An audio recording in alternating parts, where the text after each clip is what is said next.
وڵایی مامۆستا گیان من دەستێکم هەمووی تاتۆیە لەخوا بە زیاد بێ نوێژەکانیش مەکەم بەڵام ئایا هەنێ مامۆساڵێ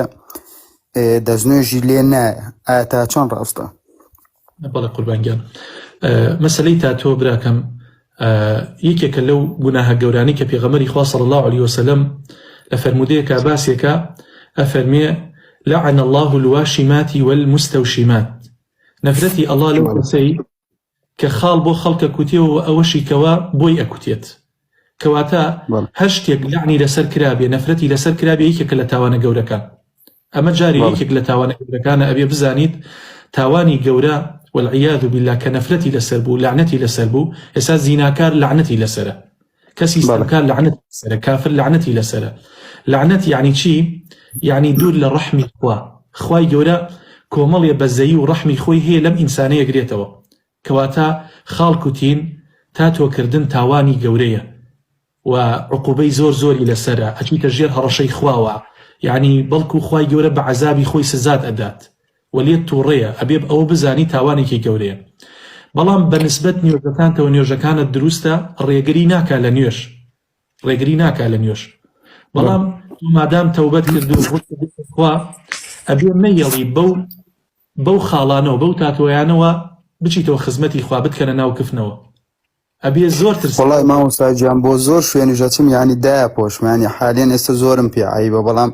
سەردەمێ بوو کردمان وامان نەزانین شتێ باشە بەڵام ئێستا کە لی پەشیمان بۆتینەوە بۆ زۆربەی شوێنەکانی شەچم قۆڵم داپۆشم بۆی لەبەرەوەی پێم عیبە کە ئەخواچمە ناو خەڵکەوە بەڵام هەنێ لە مامۆستا ئەیوت دەستنوێژی لێ نایە ینی نوێژەکەت بەتاڵە نانە برای شرینم ڕێگر نییە لە نوێژکردن ئەبێ نوێژەکانتان بکەن چونکە نوێژ نەکردن نییە بە هیچ شێوازێک کەسێک کە نوێژی نەکرد موسڵمان نییە کەواتە تاتۆکردن وت وەکوتم گوناهێکی گەورەیە بەڵام ڕێگری ناکا لە نوێژ ئەبێ نوێژەکانت بکەی قەدەرە الئیمکان ئەبێ تۆ ئەو تاتۆیانە لێ بکەیتەوە بەڵام مامۆستا بۆ لێکردنەوەکە ئایا ئەو شوێنی کە من بمێ لێی کەمەوە ئەسوێت یعنی شوێنەکەی عیبدارە بێ زیاتر ینی پێوەی دیارە بێ یعنی جیازێکی وانییە بە تەواوەتی لێی کاتۆ ئەو پێستە نەشێوێنێ بە هەر جیازە لێ یەکەی تۆ ئەیستوێن ینی شوێنە پێستت ئەشێوێنێ ئایا ئەوەش نابێتە گوناه؟ نابراکەم وەکو گوناه نابێتە گوناه بەڵام من ئەگە لە جێگەی تۆ بم لەم دنیا بسووتێم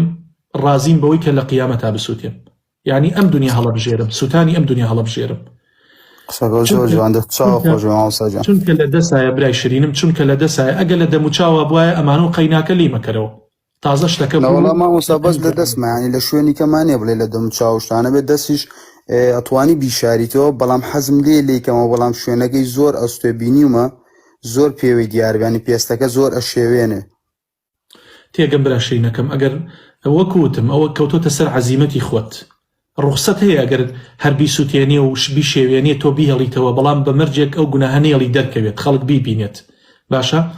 بەڵام ئەگەر جیهازێکە بێ لای بەرێت بە شێوازێکە ئیتر عیبدارێکە بەڵام عیبدارەکە زۆر نییە ئەبێ قەدەر الئیمکان لای بیت والله تعالى أعلم قوربانی تۆ مامۆستا گیان دەست چاو خۆش بە قەزاو لە ماڵە قوربانە بە مامۆستا خوا لەگەڵ بێ خوا حەفیز بێت